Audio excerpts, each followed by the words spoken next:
Now on David Sokol's resignation from Warren Buffett's Berkshire Hathaway, Sokol stands to make about $3 million after buying shares of Lubrizol before Berkshire agreed to take that company over. And it's these transactions that are at the center of what has become a rare scandal for Berkshire and a bruise to the reputation of America's greatest investor. Joining us now, Andrew Kilpatrick, the author of the book of Permanent Value, the multi-volume story of Warren Buffett. Andy has lunched with Buffett 3 times. He's also attended every Berkshire Hathaway annual meeting since 1983. He knows a lot about the company culture at Berkshire Hathaway. He's with us from Birmingham, Alabama. Now, Andy, what does this tell us about the company culture?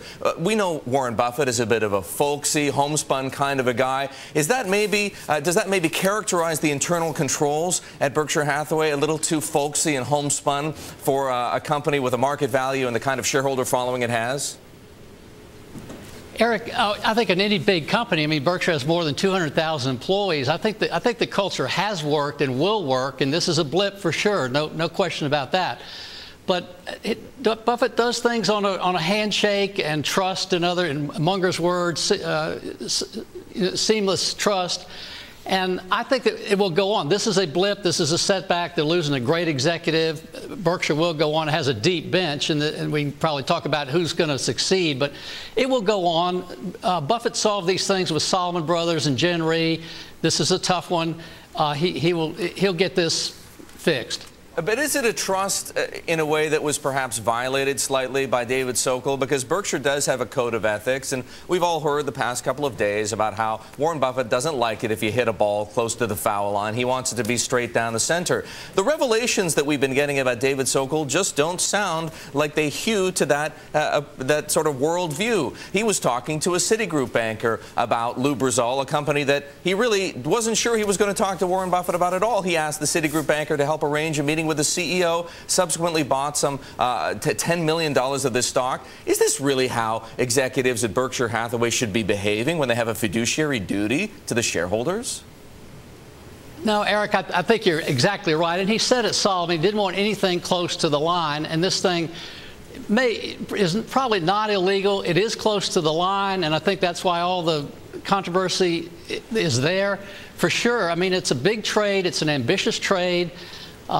During the sensitive time, and I think it's not the kind of thing that Berkshire's used to. And I think if you go through hundreds of other people at Berkshire, it won't be there. But it does happen in any corporation, and this is a blip, and they will solve it. Well, they will solve it clearly. Warren Buffett remains among the world's greatest investors, if not the greatest, and he will find somebody else to succeed him. The question is who? You're among the people who thought David Sokol was first in line, or at least close to it. Who comes next? Who is next? Is it Ajit Jain? Eric, I think it is Ajit Jain. Buffett said in India that if Ajit wanted it, he has always said he didn't want the CEO job, but if he wanted it, the board probably would approve him. I've never heard of such an endorsement. He never even said that of Sokol, that Ajit has such special abilities, talks with Buffett almost every day.